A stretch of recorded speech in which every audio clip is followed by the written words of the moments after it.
Yo, what up? I'm Felix Jaehn and I'm chatting with Joey on ICRT FM 100. ICRT. Hello, I'm Joey, and yes, we're here again interviewing one of our favorite artists around the world thanks to the magic of streaming technology. And today, joining us on the line, we have all the way from Germany right now. I think he's in Germany right now. Felix Jaehn, how you doing? I'm good, thanks. Thanks for having me. And yes, I'm indeed in Germany. And I'm impressed by the pronunciation of my last name, to be honest. You got it right.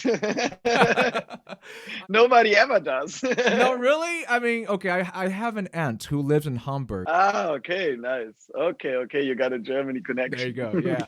So, hey, it's been 3 years since the last album, since the debut album. And I think you had a chance to take a little bit of a break, right? Because the last 8 or 9 years has been pretty crazy. So did you get a proper rest? I did, yeah. I started taking 2 months off in winter 2 years ago, and I plan to do this every year now. Good. Because it's very blessing. And usually, like, I go non-stop. I don't ever take vacations, especially in summer. It's super busy. So it's really nice to have 8 weeks in a row. That's such a crazy luxury to just take time and to do whatever I want and like essentially breathe a lot. That's why the album is called Breathe as well. That's what I do to come down from all the craziness. Yeah, actually, I think the name of the album and the concept of the album is a very interesting story. But before we get to the new album, I need to congratulate you on the song Ain't Nobody because it was recently awarded Diamond Records. Congratulations. Thank you so much. Yeah, it's insane. It's already like 6 years old now, but people still love it and keep listening to it. And whenever I play it live at one of my shows, people sing along. And yeah, I'm super grateful that it's now like a diamond record, which is insane. We love it still here. I played it for our radio show today, and people went crazy for it. And they're like, "Are you going to interview it?" I'm like, "Yeah, in fact, tonight." Nice. So it's been 6 years from that point to now. You know, you really chased your dreams. You've toured the world. You've been around how many countries around the world? Do you keep track? And I stopped the last time I counted. I was at like 40 or 42 countries. That's pretty good. That's pretty good. Have you been to Taiwan or anywhere here in Asia? I haven't been to Taiwan, no. I've been to Japan. I've been to China. I've been to India. I've been to South Korea. I've been to Indonesia, but I didn't make it to Taiwan yet. Hopefully we can do that soon. Please come our way. You have so many fans here. What's the biggest show that you play? Like how many people? Do you have a record for yourself? Yeah, it's definitely Berlin in front of the Brandenburg Gate for Berlin Pride for 1 million people. That's crazy, eh? 1 million people. Like, did you get nervous for that one, or at that point were you kind of pretty comfortable with it? I get nervous for any show, like even if it's just 100 people. I think that's a good thing for an artist to like be worried constantly that your craft is, it can always be better. But okay, so that leads us to the topic, the focus of our conversation. So I hear that there's a note on your phone to remind yourself every time you play a show to breathe, inhale, and let go. Is that true? That's true, yeah. And that is the inspiration for this album. That's the inspiration for this album, yeah. There were times a few years ago where everything got a bit too much for me, and all this like craziness and travels and stress and pressure. I couldn't handle it anymore, and I used to suffer from anxiety and panic attacks. And then like the breath kind of like helped me to get out of it. And I learned that through meditation and conscious breathing, I can control my mind and my state of mind and my energy levels and stuff. And that's why now like conscious breathing became a like daily part of my routine. And it helps me any day. Like I do it every day, but especially when I do shows, it helps me to like come down, to not be stressed, to be present. And also like to build up the energy that I need to go out on stage and fill out that stage and give to the people. So yes, I breathe a lot. Well, I mean, we all gotta. But from that story, I have 2 questions for you. One is, how crazy does the life of a DJ get? I mean, I hear a lot of stories, but like, how crazy does it actually get? Well, it gets very crazy. I played up to 5 shows in a weekend in 4 countries. So that's like almost no sleep. You just like basically sit on a jet, get out, go on stage, back to the jet, back to another show, go to the hotel for like 2 hours, get up, fly to another country, play another show. Jeez. And then in between, of course, you also like do social media, you like have calls with the team, like the next record has to be finished. Sometimes in between tours, I had like one day in the studio to finish a new song.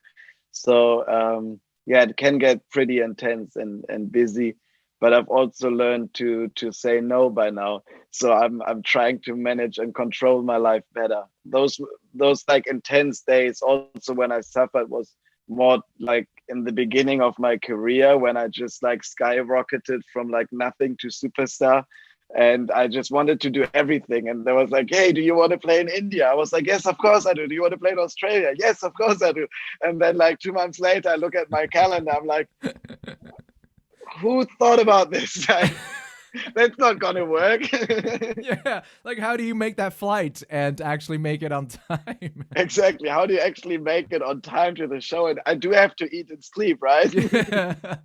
That is crazy, though, because your job is to basically come to a city, put on a show, and the people who are waiting for you to show up, like they get ready for you for like maybe a whole week, right? They cleanse their body, you know, they get ready for your show. And then after your show, they might need like a month to rest. But you just keep on going.